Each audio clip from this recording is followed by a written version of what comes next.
来看在地人在地前，自从台湾爆发口蹄以后呢，屏东就无过将这个活体猪仔只外销到国外，一直到有一个40外岁猪农叫李永春出现。伊本来是电子公司的主管，连活猪都毋捌看过。在机缘之下，用10年的时间，专心将这个饲猪的代志做好，佮研究出台湾原生种的病煲啊乌猪，成功将这个猪销到香港。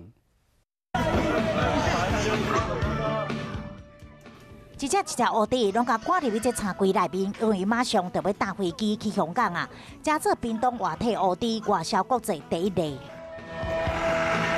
若是这个故事咧，爱对这猪农李永春来讲起，原本是做电子业的，伫30岁左右被人晓无身价，后来伊转念买一批猪来屏东饲猪。也很大胆，就是把猪买回来之后，连饲料在哪里都不知道就开始养了。那我把我这些所谓的大数据，还有一些统计分析呢，就带到我的牧场来。那这些不同领域、跨领域的一个结合，其实它有很大的一个火花。伊到屏东饲猪，培育出台湾原生种的病煲乌猪，嘛提供地方工作机会。你一个人创业没有用，怎么样一个合作组织，大家一起来做集体创业，带动就业，这个才能把地方的经济活络起来。